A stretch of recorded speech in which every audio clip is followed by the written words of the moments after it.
2019 and 2020 called From Commitment to Action. I just wanted to make you all aware that this session will be recorded. So I hope that everybody is okay with that. It is only for internal purposes. We look forward to having an active discussion with you. We'll have the first part will be some colleagues sharing thoughts and insights from their experiences with the From Commitment to Action work that we did. And then after that, we'll be going into breakout groups. We do encourage you to share your thoughts and any questions that you have in the chat. During the panel discussions, there will be time for questions after each presentation. So if you have, while you're thinking of your questions, put them in the chat and we'll try and answer them as we go along. And then we'll have the presenters also take some time to answer those. If you'd like to jump in at any point, please raise your hand. The button you will find in the bottom panel near the reactions. So we'll know who wants to jump in. So once again, thank you for joining our community. It's got our Green Commodities community has a very packed schedule of events. So we do encourage you to join us if you're not already members. We assume many of you who are here today, of course, are members, and that's how you've known, but there's plenty more events. So please do encourage colleagues to join as well. My name is Christina Archer. I work with the Green Commodities program, and I was leading the From Commitment to Action initiative. It's a pleasure to be with you all here today. I'd like to know a little bit more about who we have on the call, on the webinar with us today. So if you could just take a couple of minutes and in the chat, write your name, where you're currently based, and where you work. So just a couple of minutes so we can do a quick introduction and we can see who else is with us today.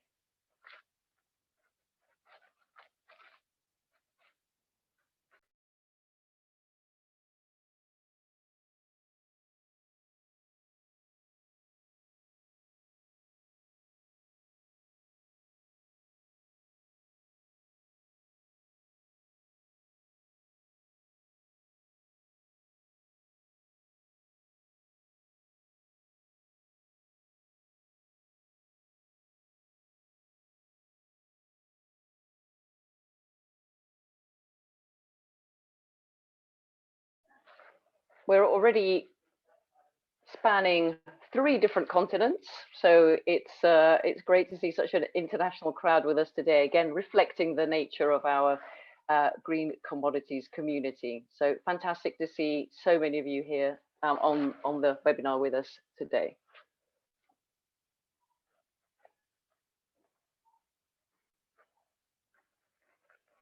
So we have colleagues from Latin America with us, but colleagues staying up late in Indonesia to join us. Appreciate the fact that you could make time to join us today. Really lovely to see you here. Other European colleagues as well.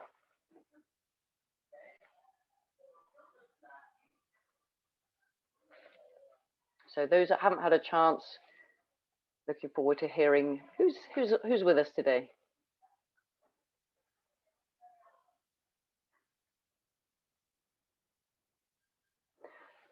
Of course, if we had a chance, it'd be great to hear what commodities you're working on and what is the work that you're doing that's linked to deforestation and commodities. And hopefully next time we have one of these events in the near future, we'll be able to do them in person. So thank you for taking the time to introduce yourselves to your colleagues. If we could have the slides now, please, Federica.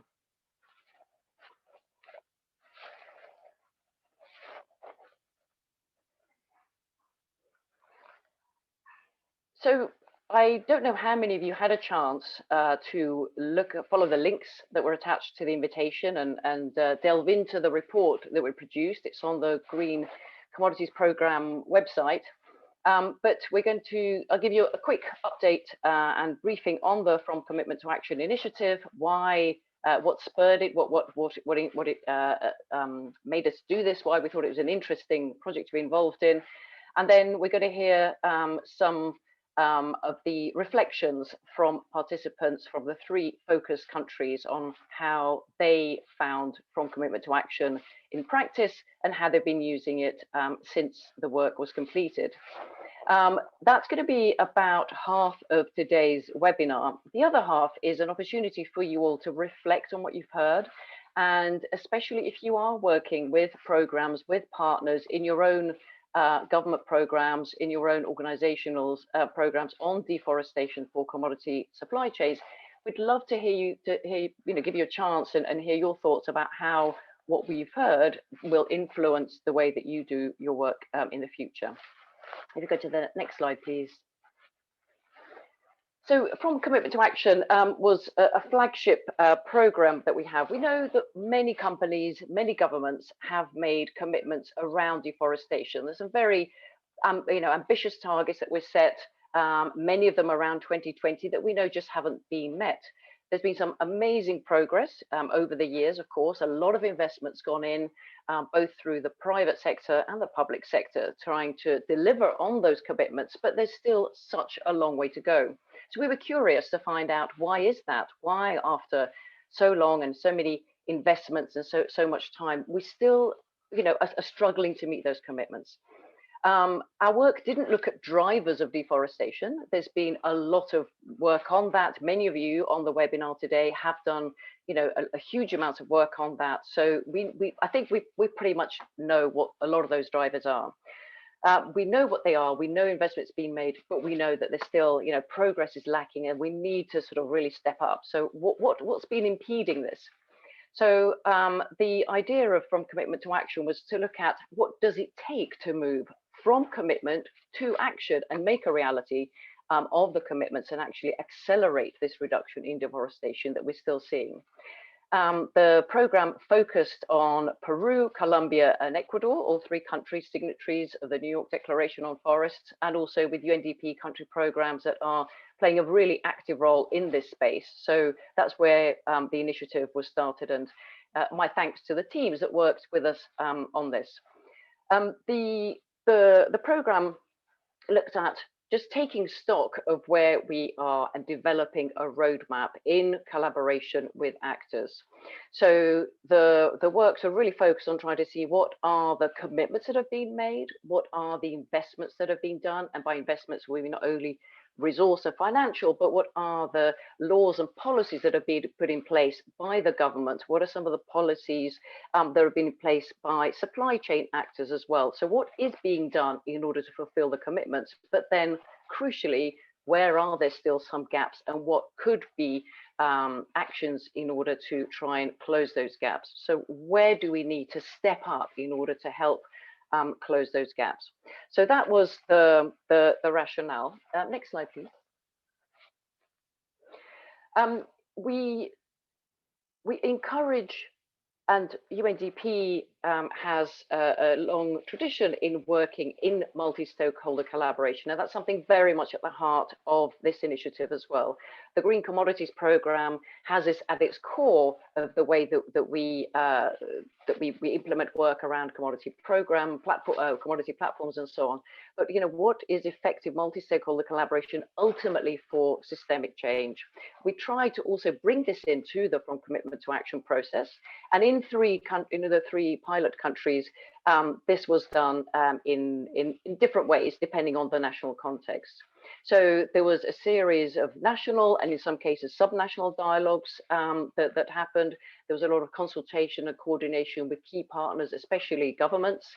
And what we have was 3 different roadmaps, one for each country, which are available on the website in Spanish and some of them in English as well.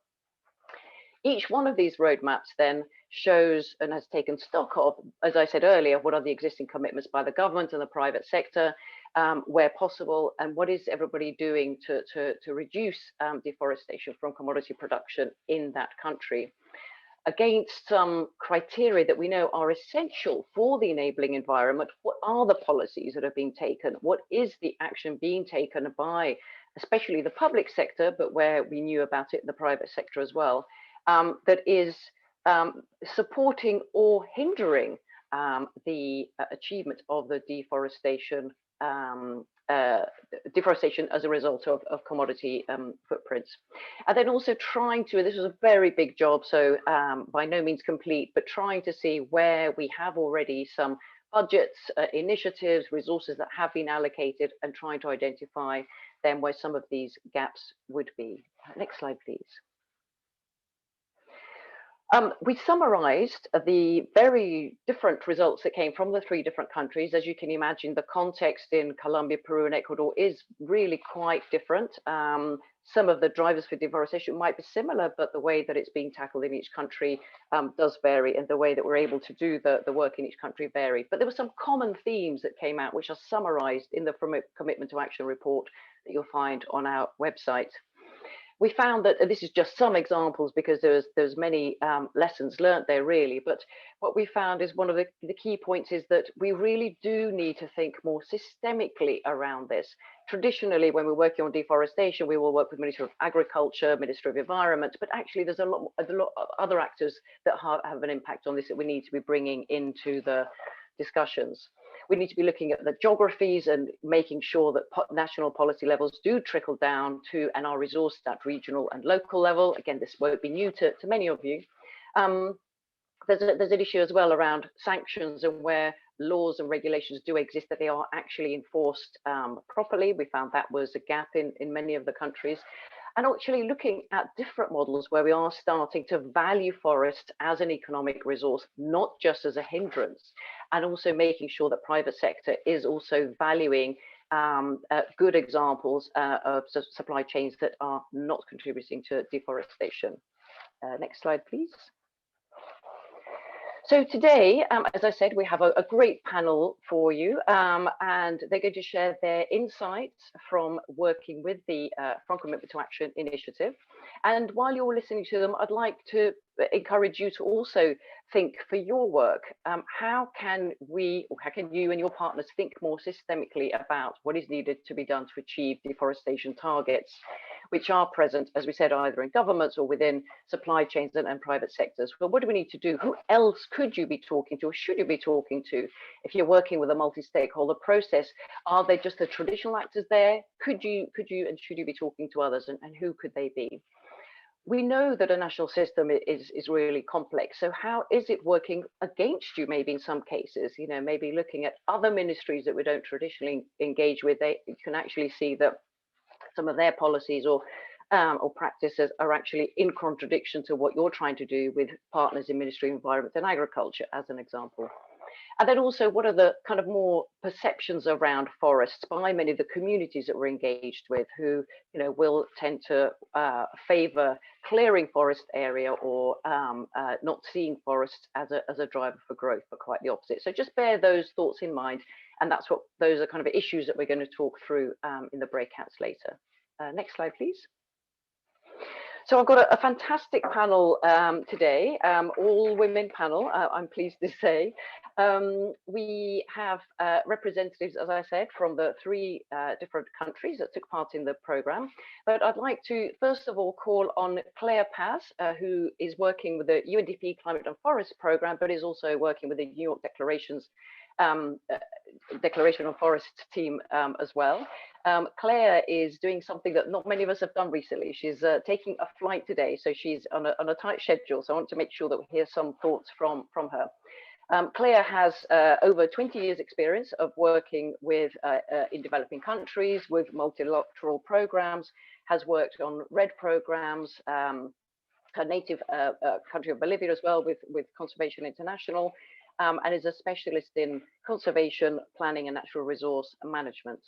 Claire, I'll give you the floor. And just to say, everybody, again, if you have some questions, please put them in chat for Claire. She'll talk for about 5 or 7 minutes, and then we'll have a few minutes for questions on what she said. So Claire, over to you. Thank you so much, Christina. Can you hear me okay? Is it working? Very good. Can you hear me? Yes, okay. Perfect. Great. Thank you so much, and good morning, everybody. Good evening, good afternoon, and thanks so much to the Green Commodities community to inviting me to this very interesting panel. As Christina said, apologies, I'm in an airport, so there's some noise, background noise, so apologies in advance for that. My name is Claire Paz Rivera. I work supporting the work of the New York Declaration on Forests, as Christina mentioned. The New York Declaration on Forests is a voluntary political declaration that includes 10 ambitious goals, all contributing to the overarching goal of aiming to end deforestation by 2030. And among the 10 goals, goal 2 aim to support the private sector goal of eliminating deforestation from the production of agricultural commodities, including palm oil, soybean, paper, and beef products by no later of 2020. So as you all can imagine, this 2020 goal 2 has not been met. We carry out an independent assessment report that is conducted by NYDF assessment partners. And that assessment report showed that, the goal has not been met, and it identified a number of contributing factors that have already been mentioned partially by Christina in her intervention that explain why this goal hasn't been met. So some of the key messages from this report include that supply chain efforts have of course, as anticipated, not been successful in eliminating deforestation from the production of agricultural commodities. And although the rate of deforestation due to commercial agriculture had declined in some geographies, in general, it has increased at a global level. It also showed that more than half of the companies that were assessed by initiatives that track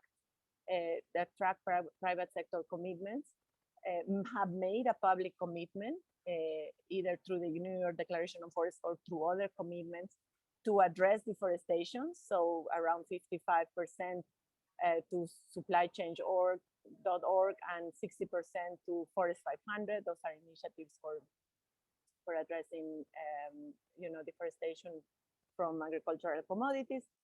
And this company, so on the commitment side, we are not so bad. Of course, there's still a lot to be done, but there's a significant number of companies that have made this public commitment. However, when we look into implementation, the picture is very different.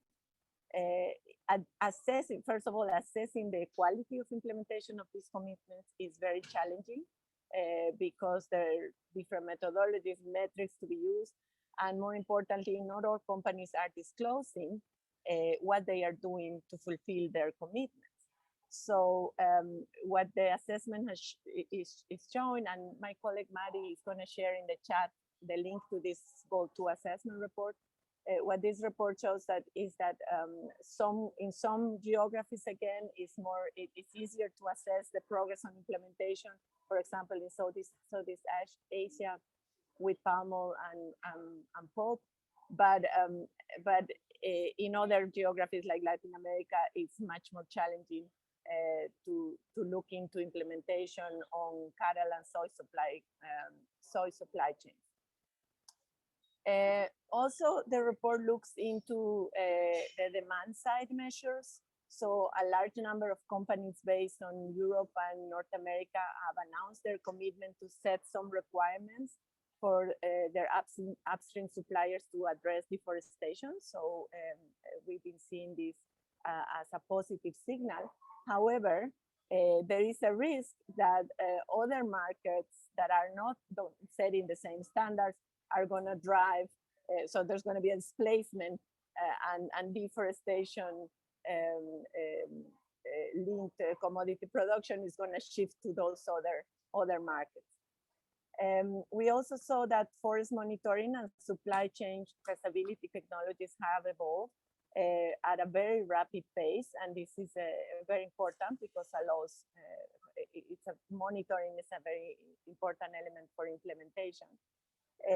However, tracking the engagement it's easier. It's limited to until immediate suppliers, but it's much harder when you want to really do traceability at the producer level or at reaching the million of smallholders that are part of commodity supply chain production. Lastly, a large number of companies fail to report their progress on their commitments, so they have not disclosed. So around 1/3 of the 350 most influential companies in forest risk commodity supply chains did not disclose their information. This is information until 2020 on how they are advancing in their commitments. Having said all these key messages, and as we look this year into refreshing the New York Declaration on Forests, because we've been hearing consistently from endorsers and from key stakeholders that the declaration is still relevant, and the 2030 targets are still relevant, considering that we are in the last critical decade to address the climate crisis and to address deforestation at a global level. We're looking into really tackle what are those barriers that are limiting to move from commitment to action. Therefore, I think it's very, very timely to count with reports like the From Commitment to Action report that is showing on a country-specific manner how we can move forward on addressing implementation, what are the barriers.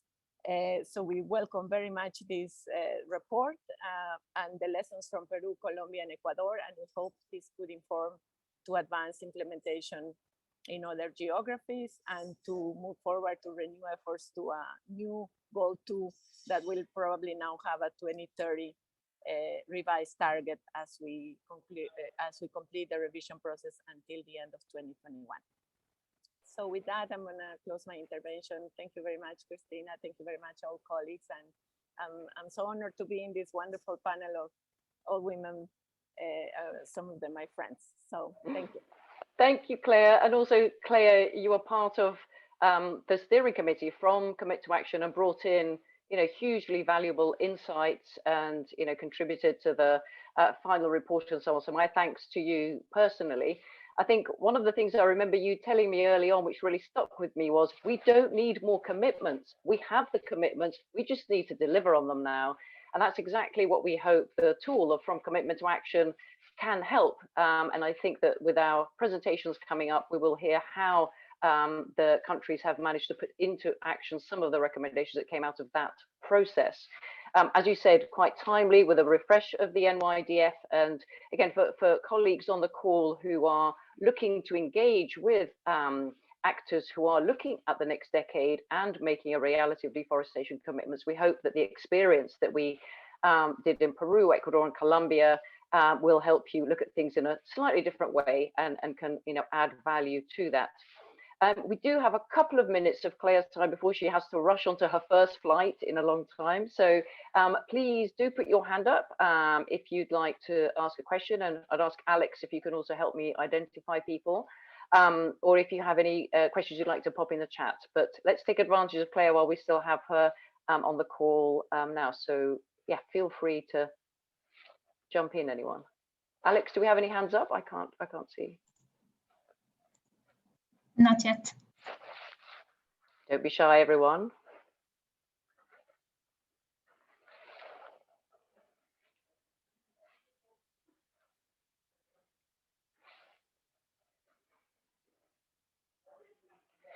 I think if not, I'm just conscious of time, Claire. So we've got Maddie with us as well, your colleague Maddie from NYDF, for the rest of the webinar. So if there are questions that come up, then hopefully she can help answer as well. But thank you very much for giving that framing around why it still is so important to be thinking in a different way about how we can make a reality of the commitments we'll make.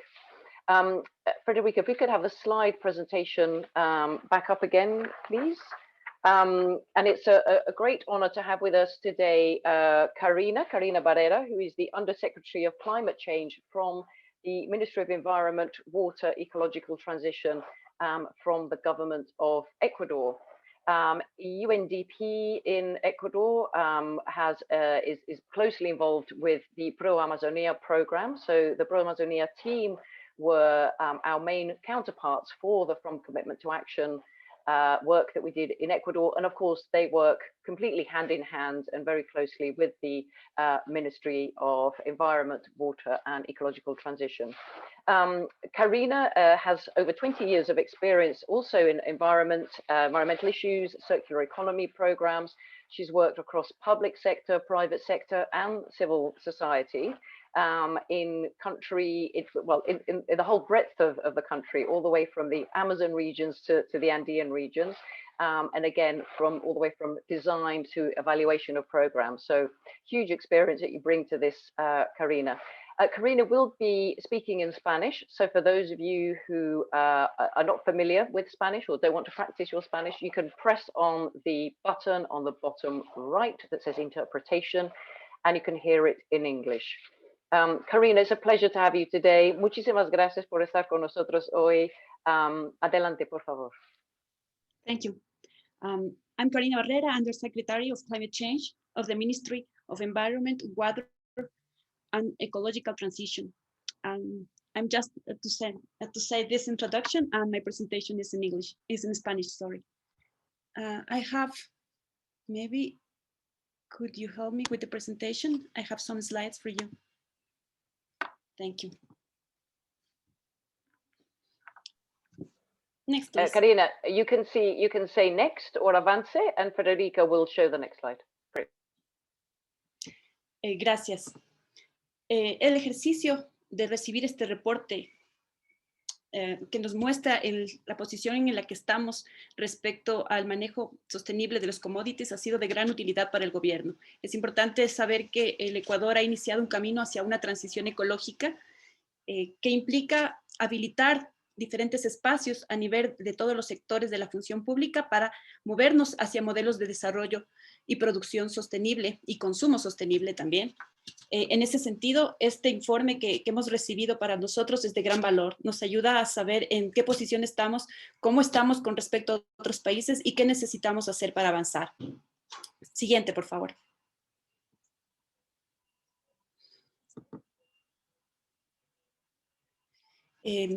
Mirando el diagnóstico general nos hace notar que estamos primeros en lo que se refiere a la certificación de palma sostenible. Estamos trabajando a nivel jurisdiccional, todavía habilitando ciertos espacios con 2 provincias en el Ecuador, Orellana y Sucumbíos en la Amazonía. Y por otra parte, estamos trabajando con pequeños productores, ya en procesos de capacitación específicos para llegar a esta certificación. Dentro del informe se muestran algunas brechas que se han identificado, particularmente en la articulación de la política hacia niveles subnacionales. Creo que es algo común entre los países. Tenemos una política pública que todavía se maneja a nivel general, sin embargo no hemos podido poder transversalizarla entre los diferentes actores. Nos hace falta todavía trabajar en el tema de los mercados, porque si bien es cierto, estamos desarrollando políticas para fortalecer las cadenas de valor priorizadas en el Ecuador, que son la palma, el café, el cacao y la ganadería. Aún nos hace falta poder encontrar mercados que valoren el esfuerzo de trabajar en sistemas libres de deforestación. Y en ese sentido, es importante también saber cómo el Ecuador ha podido estructurar su política pública relacionada a estos temas libres de deforestación. Vamos a la siguiente diapositiva.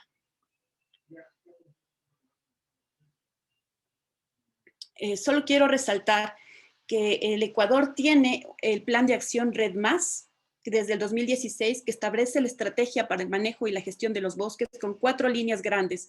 La generación de política pública, habla de la producción sostenible, los temas de conservación y restauración y el manejo forestal sostenible. Pero tiene una particularidad este plan de acción Red Más, que no está hecho con un enfoque territorial, sino con un enfoque de paisaje. Y con un enfoque muy fuerte al tema de salvaguardas. En otros países el enfoque de Red Más es por territorio. Aquí rebasamos los territorios y nos enfocamos en paisajes, que es mucho más extenso. Y está todo esto enmarcado, bueno, dentro de nuestros compromisos internacionales. Siguiente, gracias. Bueno, siguiente. Con respecto a qué hemos hecho como país con respecto al informe que recibimos, bueno, es contarles algunos avances que hemos tenido en este tiempo y cómo nos estamos enfocando. Por una parte, hemos definido el concepto país, de qué significa para nosotros el tema de producción sostenible en los commodities, ¿no? Y hemos podido establecer los conceptos de bosque, establecer los conceptos como Ministerio del Ambiente respecto a qué es producción libre de deforestación y por otra parte para el MAC, que son buenas prácticas agrícolas. Entonces el reto ha sido poder conjugar estos dos temas, cómo hacer para producir de la mejor manera y cómo hacerlo libre de deforestación. Entonces estos conceptos se han establecido entre las dos instituciones. Y en el año 2019, a través de los 3 ministerios, Agricultura, Comercio Exterior y Ambiente, se sacó esta marca, Ecuador Premium and Sustainable, y se inició un proceso de definiciones, ¿no? En el 2020 hemos trabajado en tener un acuerdo ministerial, es un instrumento de política, un instrumento legal que nos ha permitido definir algunas líneas importantes sobre qué acciones va a ejecutar el Ministerio de Agricultura, el Ministerio del Ambiente y estandarizar los conceptos que mencioné.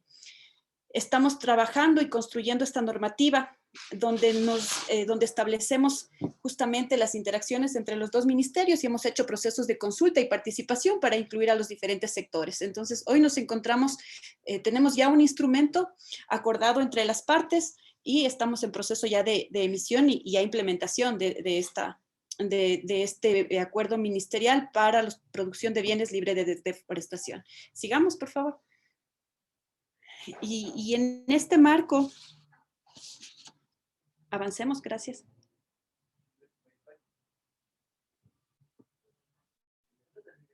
Bueno, es importante mirar las cosas que hemos hecho, es un caso de estudio, hemos avanzado en la cadena justamente de café, con 2 asociaciones piloto, ASOCRIM y APECAP, donde estamos trabajando en tener una línea base de cómo estaban trabajando estas fincas, donde los mismos finqueros identificaron cuáles son las áreas en donde ellos están trabajando en la producción, además de identificar las buenas prácticas agrícolas para que su trabajo pueda ser valorado.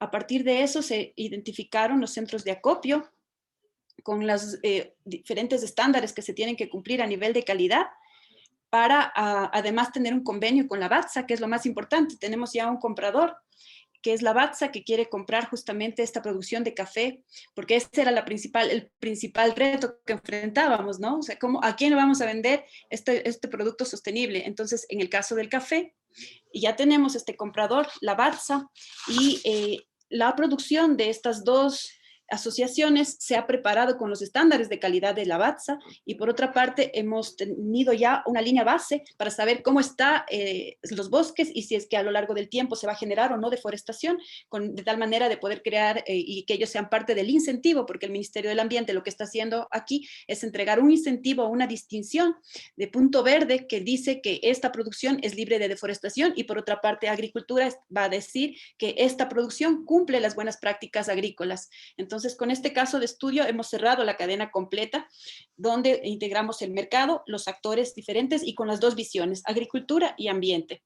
Bueno, tenemos aún varios retos que cumplir, ¿no? Justamente esta interacción requiere aún de recursos, requiere además la misma comprensión de los temas en todos los niveles. Entonces, estamos aún trabajando, pero creo que una de las cosas buenas que se está haciendo también es poder fortalecer el tema de incentivos y en este caso estamos trabajando con el Ministerio de Agricultura en firmar un convenio para crear mecanismos de compensación para créditos agropecuarios y forestales libres de deforestación. Esta línea es muy importante.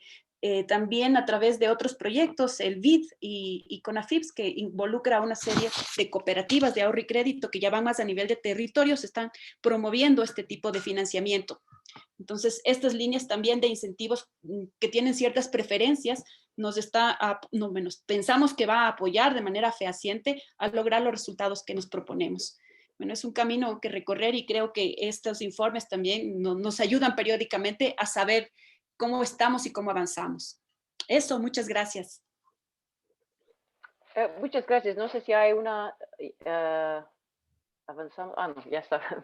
Muchísimas gracias, Karina. Creo que usted ya tocó en algunos de los temas que salieron en el informe, ¿no es cierto? Ese caso de incentivos ha salido muy fuerte, ¿no? Que en este momento todavía no hay incentivos del mercado, del sector privado, para los commodities que provienen de cadenas que son libres de deforestación. Entonces, la experiencia que ya están haciendo con la base sería muy interesante de ver cómo podemos aprender de esto. También el punto que usted mencionó de cómo podemos llevar las políticas que ya la tenía el gobierno de Ecuador a nivel nacional a un nivel más de territorio, muy interesante. Y esta cuestión de cómo se puede tener definiciones, conceptos estandarizados entre los ministerios y los actores. También es una cosa que salió muy fuerte en el informe. So that was a really great insight from a government perspective, how they have taken the work from Commitment to Action and the report that was done, the roadmap that was produced in conjunction with the Pro Amazonia team, and taken some of the recommendations, as you just heard from Karina, to be integrated into their work and into new work plans as well, specifically the issues around standardization of concepts, taking policies and practice down to a landscape level as well. So for us, of course, UNDP works very much with governments as a partner. So to hear how one of our government partners has found this extremely useful is very encouraging. And we thank Karina and her colleagues for their support with this initiative. Again, any questions for Karina and the work that's happening in Ecuador, or how she's found working with the FC2A report and its conclusions, or some of the points that she elaborated on? If you have any questions or clarifications, please put them in the chat or raise your hand. I'll give you a couple of minutes for that.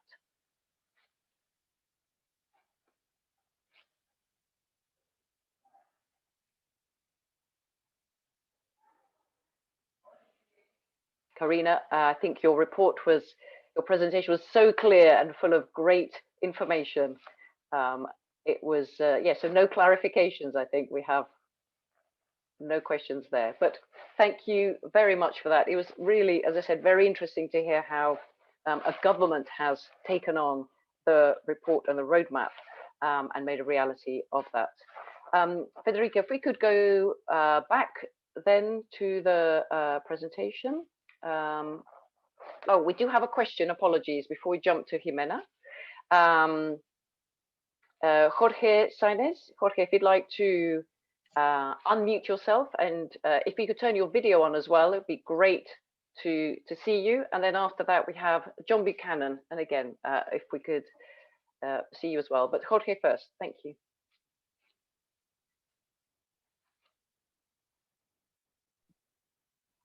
I read a question said, how are we trying to coordinate the regional levels? Yeah. I don't know. Okay. Okay. Where's Jorge? I don't know. I read this. Yeah, Jorge, would you like to? I can see you now, Jorge. Would you like to maybe just say the question to Karina? Just explain it maybe a bit more fully in Spanish or in English. Thank you, Cristina. Karina, good presentation. Thank you. My question is about already for the government of Ecuador to kind of put in the same way the national government initiatives with the regional initiatives, and each support they can in the process, for take these concepts of sustainability in the agricultural activities. This is my question. Thank you. Thank you. Estamos trabajando en generar los planes de ordenamiento territorial a través justamente de Proamazonía. Es uno de los componentes, trabajar en la política pública. Los planes de ordenamiento territorial generan el marco de acción de cada uno de los gobiernos seccionales, ¿no? Esto nos permite que ellos ya desde su planificación incorporen estas prácticas. Eso por una parte. Por otra parte, creo que algo importante que se ha podido lograr es tener los planes de implementación a nivel local. Por ejemplo, hace poco aprobamos un plan de implementación de un gobierno provincial donde se replican a nivel local todas estas prácticas planificadas a nivel nacional. Entonces, este plan ya les permite a ellos tener un límite donde dice cuál es el desarrollo que van a tener en términos de conservación, en términos de uso sostenible de los recursos forestales y cómo además van a incorporar estas buenas prácticas de productos libres de la deforestación. Entonces, estas diferentes herramientas nos han permitido, o bueno, estamos trabajando para poder llegar a través de eso a los gobiernos locales. Gracias, Karina. John? Thank you very much, and thank you, Karina, for your presentation. And I had a question on private sector engagement, and if you said this and I missed it, my apologies, but you gave a good example of engagement from the coffee sector, and I was wondering if you could say a bit more about engagement from other sectors, cacao or palm oil. How is the private sector engaging you and supporting you in these plans? And do you have any thoughts on what more we need from the private sector to help you take these programs to scale? Thank you. Lo que está sucediendo con nosotros en este momento es un diferente nivel de progreso en las otras cadenas, en las diferentes cadenas de valor. Hoy estamos priorizando dos cadenas. Estamos trabajando con la palma sostenible. En el tema de la palma, creo que el papel del sector privado es muy importante. El tema de poder realizar primero el alineamiento y la visión, ¿no? En estas inversiones que se tiene que realizar, los productores de palma están empezando de alguna manera a capacitarse. Con las escuelas de campo estamos trabajando con los pequeños productores. Posiblemente nos está haciendo falta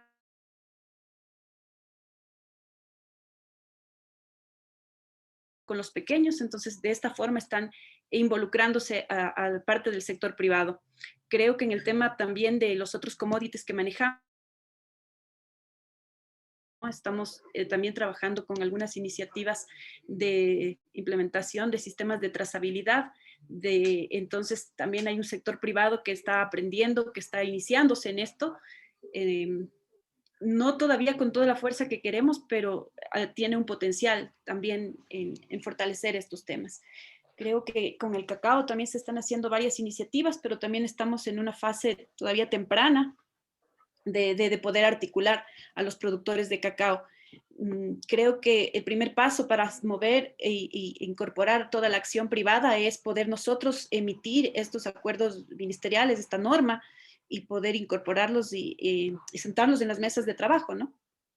And the private sector is something that I know Diana from the UNDP Peru team is going to speak of, and in the breakouts we'll have a chance to talk in more depth about that. Thank you, Karina, for your intervention. We'll move on now to Jimena, please. Thank you so much, Karina. Can we have the slides back, please? So it's my pleasure to invite now Jimena Puyana from UNDP Colombia. Jimena also has 20 years experience of working in rural development and environmental issues. She's been working with UNDP for a number of years now, specifically focusing on adaptation, mitigation, climate change, looking at biodiversity as well, is one of the focal areas that she's been working on. And was a great supporter and helped us a lot in the From Commitment to Action work in Colombia. Jimena, over to you. Jimena is also going to do her presentation in Spanish, so you have your interpretation button. And Jimena, if you can say next for Federica, she'll advance the slides. Thank you so much, Jimena. Okay, Cristina, thank you very much. I am going to try in English. And thank you for inviting me to this presentation. Hello, everyone. I am going to talk about the From Commitment to Action program approach in Colombia. Second, please. Next, please.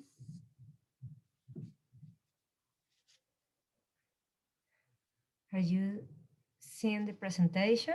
Should I share my screen? They're just starting again. It's okay. Okay, good.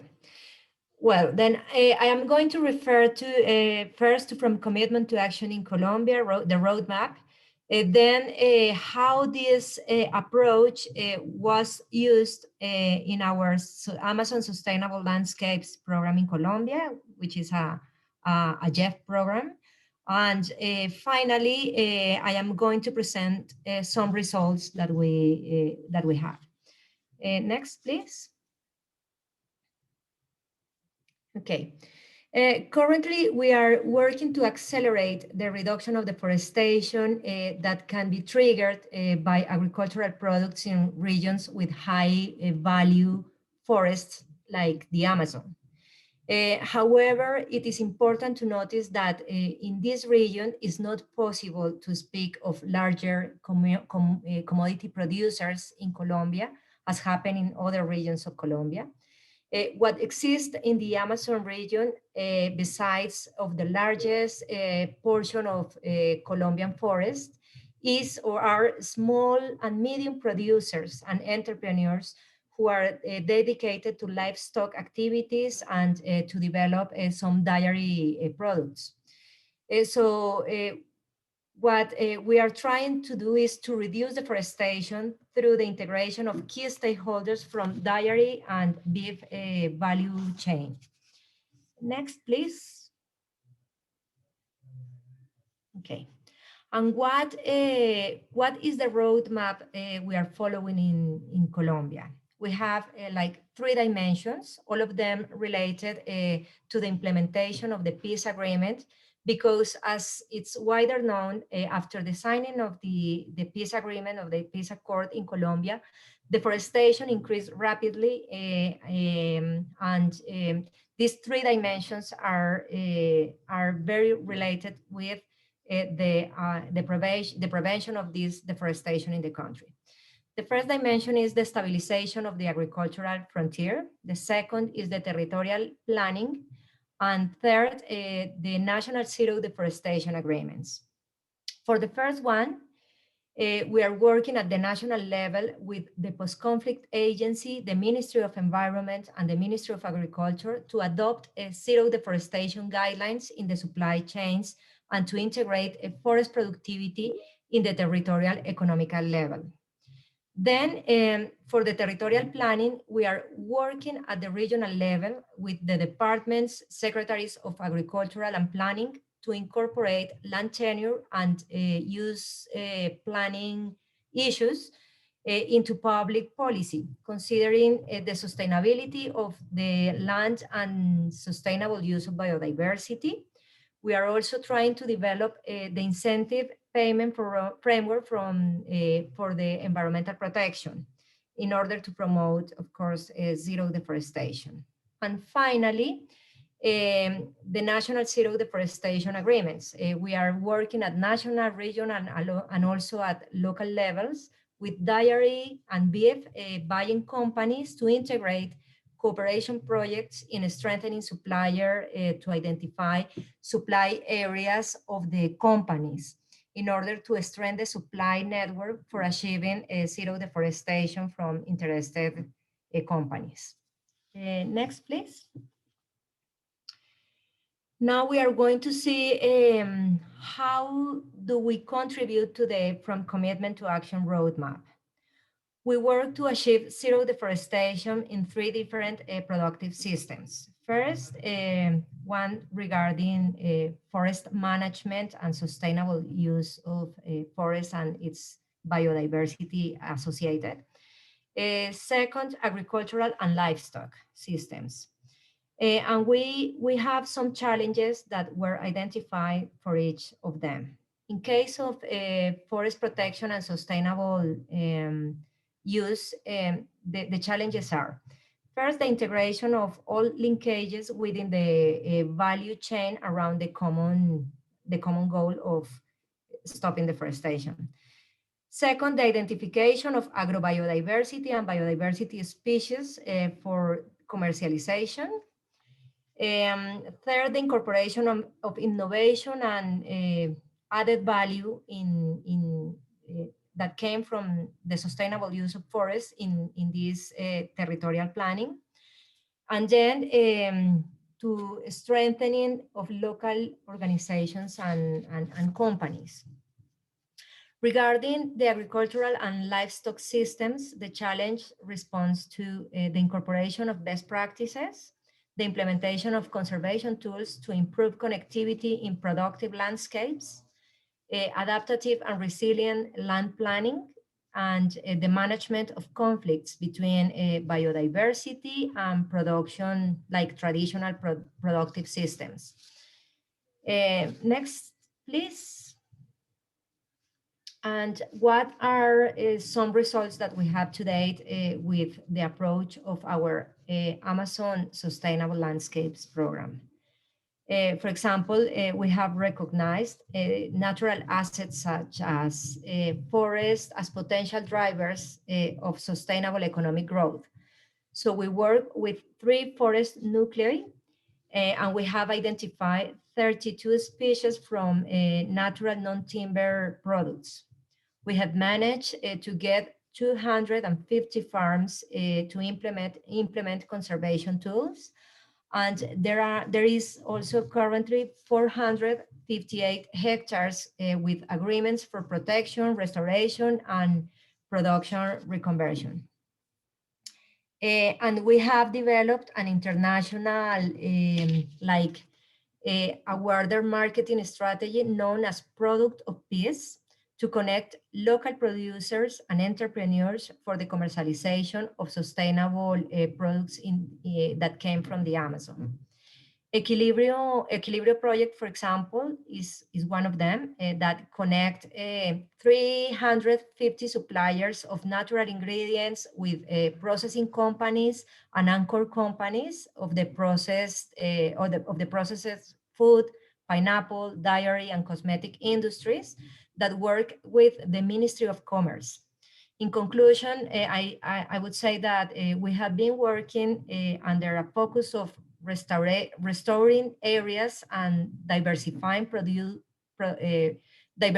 production units, seeking to implement best practices in conventional production systems, but also the offer of products that can be obtained from the sustainable use of the forests and, of course, the biodiversity that is associated to these kind of ecosystems. Next, please. Well, some lessons learned. As we see, the approach is to develop a sustainable productive models that integrate the sustainable use of lands and the sustainable use of biodiversity. The systemic approach promoted by the FC2A program and the lessons learned by our country office in Colombia and Colombia, not just our country office, but also that we shared with the government, includes also a landscape approach and the need to work in a coordinated fashion with various public and private institutions like the Ministry of Commerce, the Ministry of Agricultural Affairs, as well as the Ministry of Environment and the Ministry of Post-Conflict, in order to promote the sustainable use of land management through sectoral public policies. Also, it was evident to us the need to quickly articulate with local authorities, I mean administrative departments and municipalities, in the zero deforestation agreements, such as like the beef and dairy zero deforestation agreement. Thank you. Thank you so much, Jimena. I personally found the Colombia work super interesting because it did give us some of the key insights that are in the report, as you just mentioned in your last slide, about working with other actors. So to hear that you're now working with the Ministry of Commerce is a great example of how you've taken one of the lessons that came out of the FC2A process, where you, by having a mapping done to show what ministries are doing what, showed that these other ministries maybe have policies that aren't helping the work being done around deforestation. So the fact you've brought them in now is a great example of that more systemic approach to who we involve in the multi-stakeholder dialogues. So thank you for sharing those examples. And also I particularly like that, you know, we're now looking at other products in the landscape. How can we add value to the forests? If we have any quick questions, otherwise I know we're running slightly behind and that's my fault, my apologies, but they're so interesting, the presentations, I can't cut them short. But if there's any clarification questions, please raise your hand. Otherwise we can move on. I'll just give you a quick minute.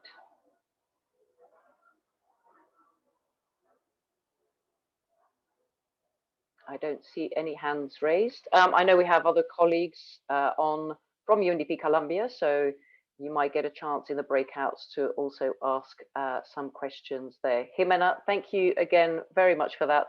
I'll move on now to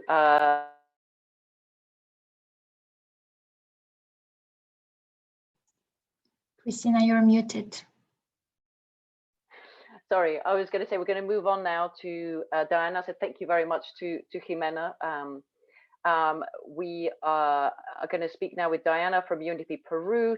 Diana is an economist with over 15 years experience of working in rural development across countries in the Andean region and including Venezuela as well. And since 2016, she's been managing the Amazon Sustainable Development Programs for UNDP Peru. And Diana will now tell us about From Commitment to Action in Peru. Over to you, Diana.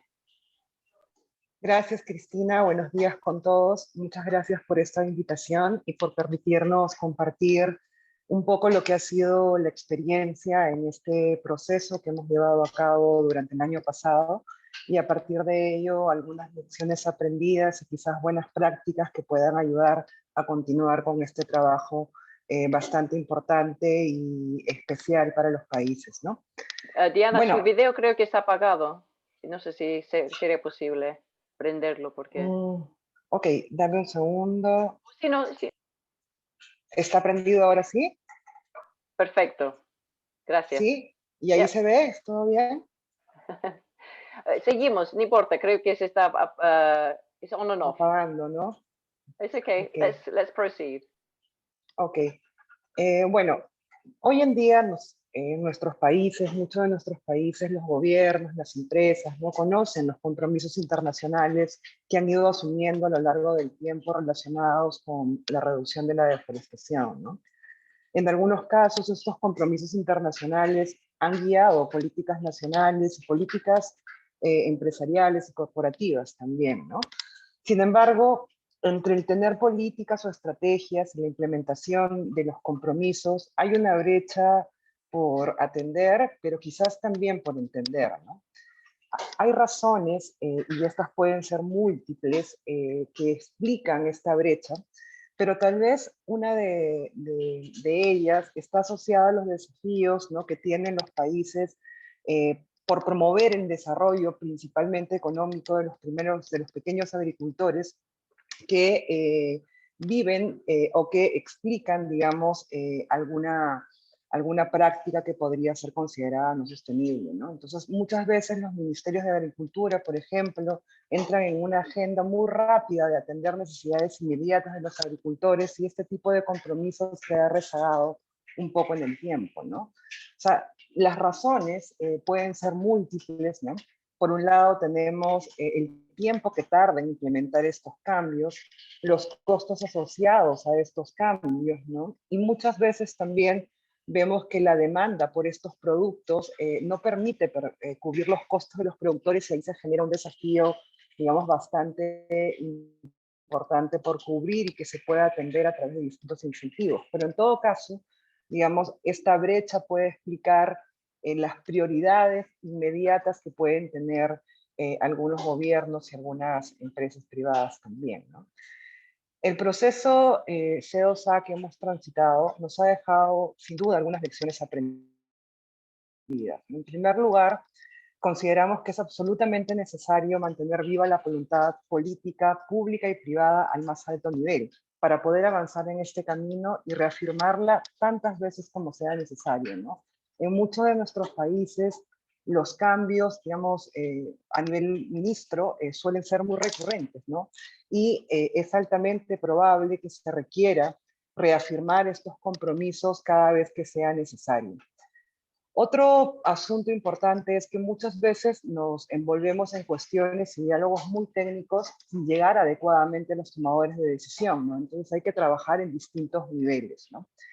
Y en segundo lugar, aunque parezca contradictorio con lo señalado previamente, solo la voluntad política, aquella que se plasma en acuerdos firmados con gran visibilidad, pero sin un contenido técnico resultado del diálogo entre las partes, nos puede llevar a un escenario de mucho ruido y pocas nueces, ¿no? Donde hay elementos muy visibles de acuerdos, pero en el fondo, digamos, no son motores de cambio, ¿no? Y lo último es que si bien mantener involucrados a los tomadores de decisión es indispensable, nuestros procesos de diálogo deben tener presente que el centro de las políticas o las estrategias son los pequeños productores, ¿no? Por lo que trabajar junto a ellos en un entendimiento común de por qué son necesarios estos cambios resulta clave. Entonces, lograr la implementación de compromisos requiere del trabajo con actores de distintos perfiles, y no solamente se trata de públicos y privados, sino que dentro de estas grandes categorías tenemos distintos perfiles, ¿no? Tenemos tomadores de decisión, tenemos técnicos, tenemos entidades públicas del orden nacional, también entidades públicas del orden subnacional, grandes empresas, medianas empresas, pequeños productores asociados o no, e incluso en muchos de estos commodities tenemos también a población indígena que es o puede ser directamente afectada, directa o indirectamente afectada. Entonces, esto implica que el trabajo a realizarse requiere de estrategias y herramientas diferenciadas por tipo de actor, entendiendo sus expectativas, intereses, necesidades, fuentes de conflicto, entre otros, ¿no? Ahora, siempre suena bien hablar de diálogos multiactor y multinivel, pero muchas veces pensamos que son procesos cortos y al alcanzar determinados hitos sentimos que hemos cumplido la tarea. Pues bien, los procesos de diálogo requieren ir acompañados de institucionalidad, una institucionalidad que debería ser resultado del consenso de las partes y que tiene el potencial de mantenerse activa en el tiempo. Esto no es una tarea sencilla, pues muchas veces las estructuras ad hoc, aquellas que se organizan de manera complementaria a las estructuras públicas, tienen un margen de acción limitado.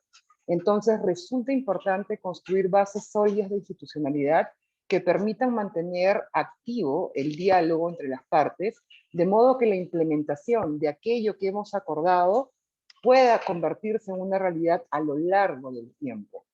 Esta institucionalidad, además, debe ir acompañado de un mecanismo de monitoreo, evaluación, comunicación, que sea transparente y que permita la autoevaluación y el aprendizaje colectivo.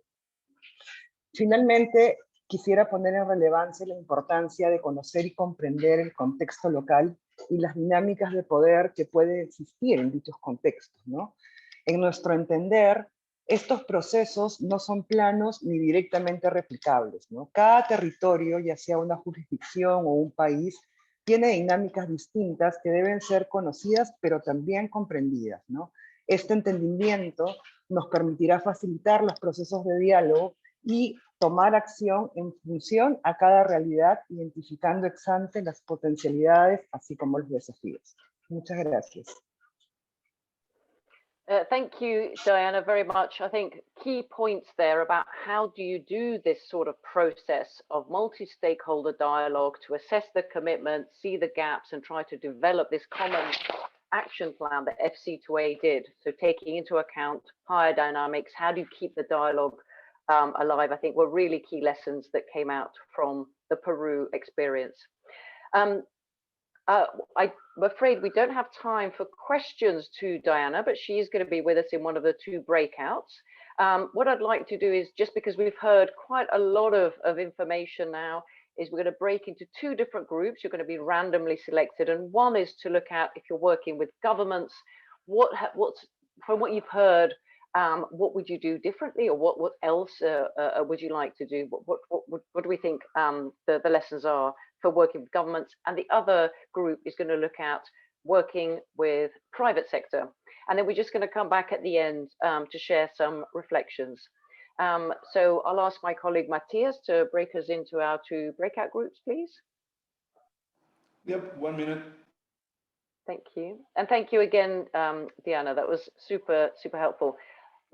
While we're waiting to be broken out into groups, the country roadmaps are all on our website. So you can look at the detailed content of what was agreed on in each of the 3 countries on our website. Here we go.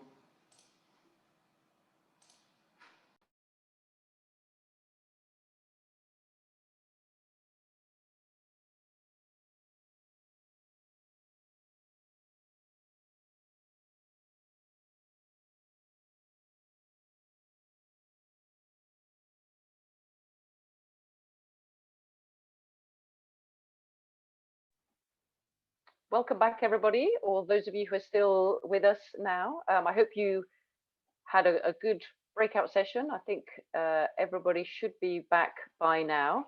Thank you all for taking the time to be with us today. I hope you had a chance to reflect in your breakout groups. I'm sorry we didn't have as much time as I'm sure we all would have liked to go into detail and ask questions of our colleagues who had so many interesting experiences to share.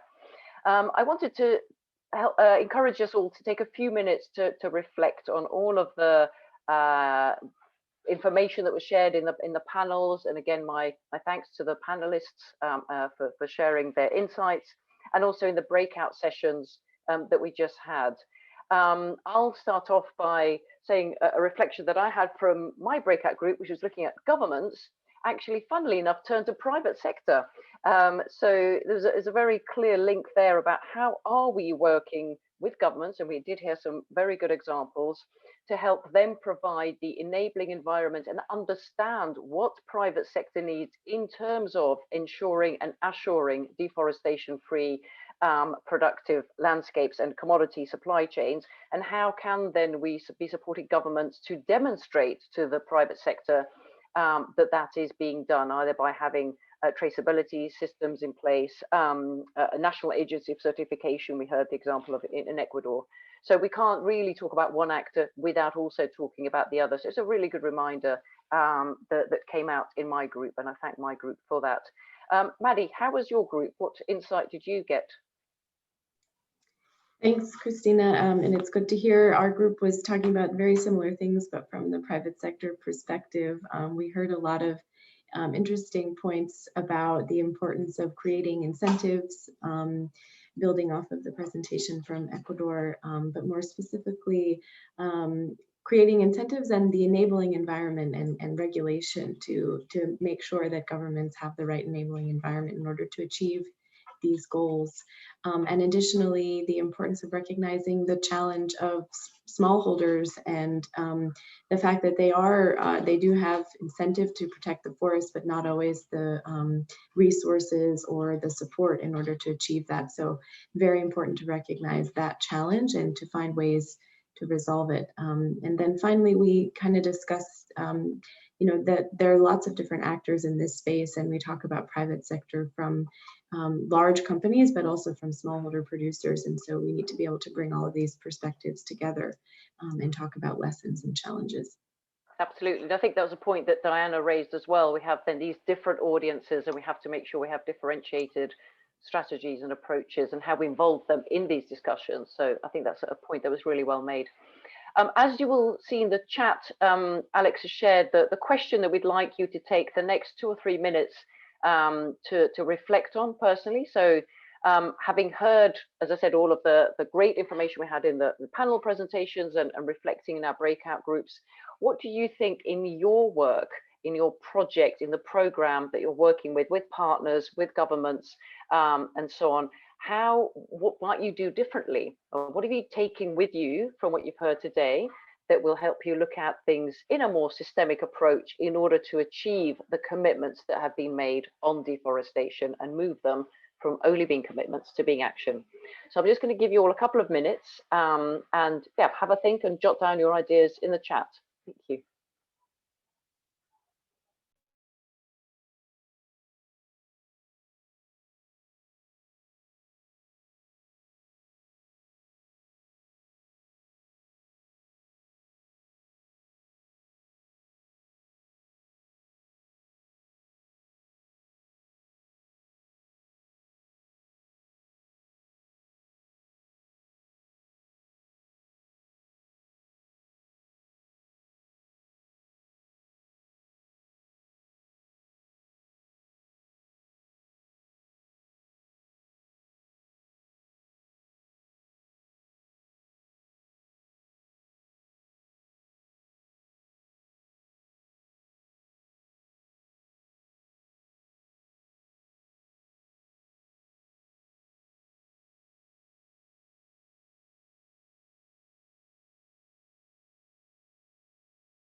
I'll just give you all a minute because we're at time, so it'd be great to hear any thoughts that you have in the chat. Or maybe you've got too many thoughts and you can't write them all down in the couple of minutes that we have.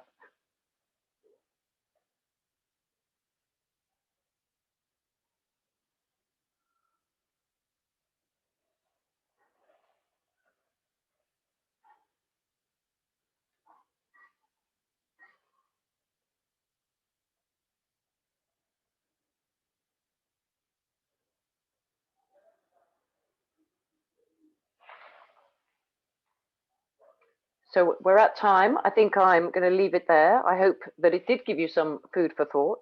I just want to encourage everybody to go to our Green Commodities Community Digital platform. There's a lot of resources there. And as I mentioned earlier, if you're not a member, please do sign up. There's a regular stream of events that cover a wide range of topics. So I'm sure that there's something for everybody there. I just wanted to end by just highlighting the two calls for action that we had after the From Commitment to Action initiative. It's been very hard to try and summarize a whole year's worth of work across 3 very diverse countries into a short webinar and half an hour's worth of panel discussions. The insights that you've heard some of today are just literally the tip of the iceberg. So I do encourage you to have a look at the report and the roadmaps on our website. I think just to highlight the 2 key points though, what came out from trying to do this process in each country of mapping commitments, investments, and trying to see where gaps are, really did emphasize the need to be much more systemic in our approach, in our view about how we tackle this, especially as we heard from Claire and other colleagues. There's a lot of commitments that have already been made. We're going to refresh them now with the NYDF Goal 2 refresh and so on, but commitments aren't the be all and end all. We have to implement them, we have to put them into action, and to do that we do need to really think more broadly about how we and a bigger group of stakeholders can try and achieve that. When commitments are made and where they have been made, they shouldn't be made lightly. Each one of these areas, it's a very complex situation that we work in, the very complex realities on the ground, and we heard that very clearly from all of our presenters. So taking the time to be able to understand that and work with that complexity does require resource. Diana made that point really quite strongly, and it requires time as well. So that has to be factored into our planning and our helping to deliver on those commitments. Thank you all for your time. A huge thanks as well to my colleagues, Matea and Alexandra, and a special thanks to the panelists that were with us today. Thank you for your time and have a good day and afternoon.